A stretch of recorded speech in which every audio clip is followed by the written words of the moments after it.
What's up, everybody? Today I thought we'd talk about pirates and bootlegs, specifically bootlegs of anime figures. In other words, counterfeits, which is probably a more appropriate term as bootlegs originated from the 1880s, when you would conceal liquor in your boot for illegal trading. But I don't think anyone nowadays is smuggling anime figures in their shoes.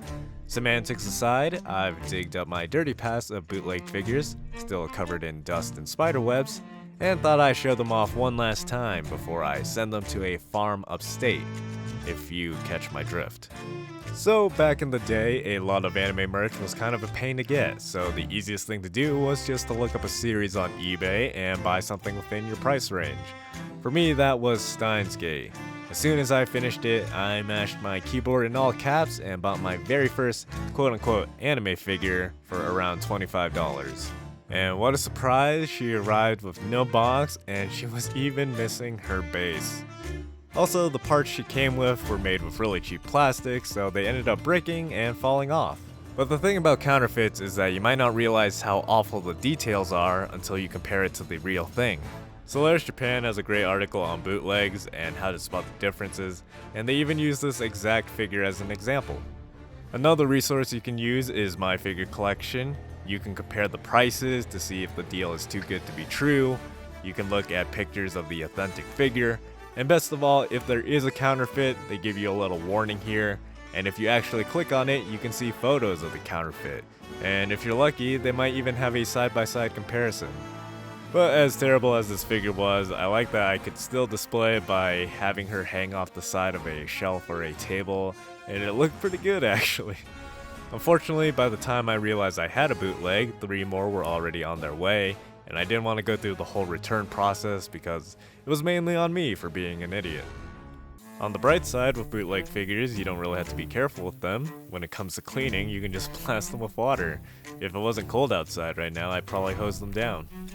The next knockoff I have is Luca Megarine from Vocaloid, and because she's made with cheap plastic, over time she started to have a leaning issue, or she just really wants to limbo. For me, the worst part is usually the face and the hair.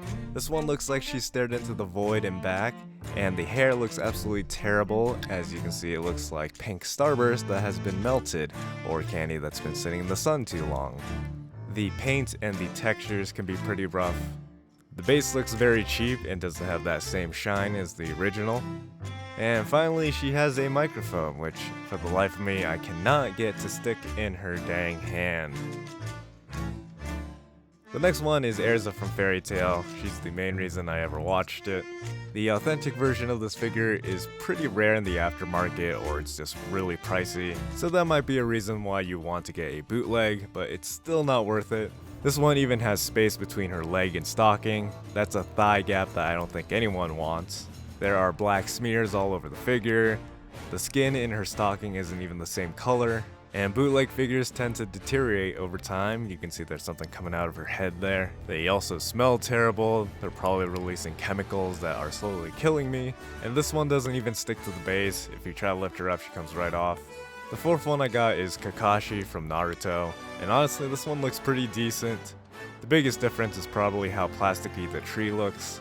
The sword isn't completely straight either, it doesn't really fit in the sheath. The pegs on the legs also don't really go into the base. This one even went the extra mile of including the alternate head. And honestly, if you didn't know any better, I think this one could pass off as a prize figure. But even so, it doesn't support any of the original creators, the series, or the industry.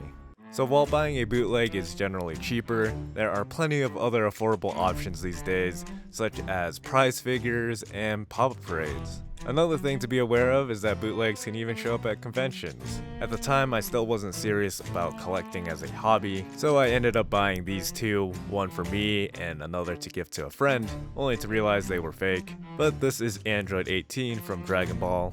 But as I mentioned before, one of the things you can do instead of buying a bootleg is buying a prize figure. Both of these are actually the same price, they're both $20, and prize figures have come a long way, with a lot of them being really good quality. Of course, the bootleg looks a lot worse than the original, but it also looks a lot worse than the prize figure, which I think looks pretty dang good. While technically not a counterfeit, another thing I want to mention was unlicensed figures. So while these are original designs, they're not officially made, so they don't have the permission to do so. But this is Fiora from League of Legends. I remember I was really into League of Legends, but there wasn't any official merch of her. But just like the other bootlegs, sometimes they don't come with the base, so I ended up sawing off the pegs on her legs so that she could at least stand and lean up against a wall or something. The only other unlicensed figure I have is this buff Charmander. Here's a picture of the other ones. I think they're all hilarious. But just like the other bootlegs, there are like defects, such as this one has like extra holes in the base. The seam lines on this are pretty bad, especially on the chest. So while I'm getting rid of all the figures I showed today, this is the only exception because there's no way Nintendo is ever gonna make this roided out bodybuilder Charmander. So while it may be tempting to get a bootleg, it's better just to save up for a nicer figure. Otherwise, you might just be like me and end up regretting it and wasting a bunch of money. So at the end of the day, if you can, do your best to avoid bootlegs, because you might get a terrible quality figure, you might be supporting some shady business, and honestly, there are better options out there for similar prices. Anyways, I'm gonna go say goodbye to these bootlegs, but feel free to talk about anything with me down in the comments. And as always, thanks for watching, subscribing would be awesome, and I hope to see you on the next video. Bye bye.